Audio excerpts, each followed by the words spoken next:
Men కావచ్చు, women కావచ్చు. జీవితంలో కష్టాలనేవి సర్వసాధారణం. అయితే కష్టం వచ్చినప్పుడు లేదా బాధలో ఉన్నప్పుడు, ఎవరితోనైనా గొడవ పడినప్పుడు, మన ఆలోచన విధానం ఎలా ఉండాలంటారు? చాలా ఇంపార్టెంట్ ఇది. 99% కష్టం వచ్చినప్పుడే మన ఆలోచనలు పనిచేయవు. సో, అందుకని ఫస్ట్ ఇలాంటి కష్టము అనేదని అనిపించగానే ఫస్ట్ గుర్తుపెట్టుకోవాల్సింది, ఈ ప్రపంచంలో అసలు కష్టం అనేది లేదు. మనం తయారు చేస్తాం మన మైండ్‌లో. ఉన్న సిట్యుయేషన్‌ని యాక్సెప్ట్ చేయక, ఆ ఉన్న కండిషన్ ఏదో ఉండే ఆ పరిస్థితిని మనం ఒప్పుకోలేక, అది కష్టం, అది ప్రాబ్లమ్, ఇది నేను దాటలేను అనేటట్టుగా తయారవుతాం. అందుకని ఫస్ట్ అండ్ ఫార్‌మోస్ట్ థింగ్, ఈ ప్రపంచంలో ప్రాబ్లమ్ అనేది ఉండదు. నేను ఎక్కడో ఏదో మిస్ అవుతున్నాను. ఆ మిస్సింగ్ లింక్ దొరికితే సరిపోతుంది. ఒక తాళం వేసుంది, లాకేసుంది. కీస్ చాలా ఉన్నాయి. ఒక కీస్ దానికి పడుతుంది.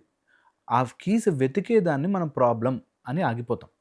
వెతికితే 100 కీస్‌లో ఏదో ఒక కీ పనిచేస్తుంది. అలాగ ప్రతి ప్రాబ్లమ్ తయారయ్యేటప్పుడు దానికి తగ్గ ఆన్సర్ కూడా తయారయ్యే వస్తుంది ఈ సృష్టిలోకి. For every matter there is an anti matter అంటారు. ప్రతి ఎలక్ట్రాన్‌కి ఒక పాజిట్రాన్ ఉంటుంది. ప్రతి దానికి కూడా ఈ ప్రపంచంలో మైనస్ తయారవుతుందంటే ప్లస్ తయారైపోతుంది. ఒక రాక్షసుడు పుడతాడు అనగానే ముందు ఆ రాక్షసుడిని సంహారం చేయడానికి ఒక దేవత రెడీగా ఉంటుంది. యెస్. సో దట్ వే మన లైఫ్‌లో ఒక ప్రాబ్లమ్ వస్తుంది అంటే దానికి సమాధానం ఉంటుంది. మనం దాన్ని ప్రాబ్లమ్ అని చూడగానే మన ఆలోచనలు, అమ్మో! ప్రాబ్లమ్ పెద్దది, నేను చిన్న, ఈ ప్రాబ్లమ్ నన్ను తినేస్తుంది అనే భయంలోకెళ్తాం.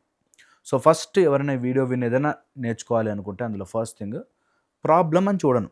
ఇప్పుడు నా సిట్యుయేషన్ ఉంది, దీన్ని ఎలా డీల్ చేయొచ్చు? ప్రాబ్లమ్ ఎప్పుడు మా ఆలోచనలోకి వెళ్ళిపోయి మనల్ని తినేస్తుంది తెలుసా? ప్రాబ్లమ్‌కి ఆల్టర్‌నేటివ్ మనం ఒప్పుకోలేం. ఎగ్జామ్‌లో ఫెయిల్ అయ్యారని, లేదా జాబ్ రాలేదని, లేదా లవ్ ఫెయిల్యూర్ అని, ఇలాంటి వాళ్ళు మీ దగ్గరికొస్తుంటారా ఓహ్! సార్? చాలామంది. వాళ్ళకి ఎలా చెప్తారు మీరు? సో మెనీ సెషన్స్ పడతాయి. వీళ్ళు బోత్ సైడ్స్ ఉంటారు. అటు డిప్రెసివ్ గాని, లేదా అగ్రెసివ్ గాని. అంటే నా ప్రాబ్లమ్‌కి ప్రపంచం అంతా ఆన్సరబుల్. నేను కాదు సమస్య. మా అమ్మ అలా చేసింది, మా నాన్న ఇలా చేశాడు, మా పక్కింటోడు, మా ఆఫీస్‌లో ఇలా, మా కొలీగ్ ఏడిపించాడు. ఇందులోనే ఉంటారు. ప్రపంచాన్ని బ్లేమ్ చేస్తూ బతికేటోళ్ళు ఒక బ్యాచ్. హ్మ్.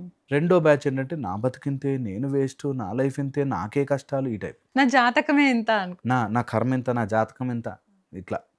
సో, ఈ 2 రకాల ఆలోచించే విధానాలు ఎప్పుడో ఒక రోజు కష్టం తీసుకొస్తుంది. ఓకే. అది కష్టం పెంచుతుంది, దాటనివ్వదు. యూ విల్ గో బ్లైండ్ అంటాం మేము. మేము అందుకే ఇది డౌన్‌వర్డ్ స్పైరల్ అని చెప్తాం. ఒక్కసారి అలాంటి ఆలోచన విధానంలో పడితే అయ్యో! నాకే కష్టాలు, దగదగ జారి కింద పడిపోతాం. హ్మ్. షుడ్ నెవర్ థింక్, అబ్బా! ఈరోజు ఈ ప్రాబ్లమ్ వచ్చింది, దీన్ని నేను సాల్వ్ చేస్తా చూడు అనే యాటిట్యూడ్‌తో ముందుకెళ్ళాలి. ఓకే. అప్పుడే సమస్యకి సొల్యూషన్. అప్పుడే మనం ముందుకెళ్తాం. ఒక ఆ ప్రాబ్లమ్‌ని టార్గెట్ లాగా తీసుకొని దాన్ని అబ్సల్యూట్‌లీ. నేను దీన్ని సాల్వ్ చెయ్యాలి. సాల్వ్ చేయాలి. నేను చేస్తా. ఇది నా ముందుకొచ్చింది అంటే, నేను సాల్వ్ చెయ్యగలను అనే నా ముందుకొచ్చింది ఓకే. అనేది మనం అర్థం చేసుకోవాలి. Okay sir. Thank you. Thank you.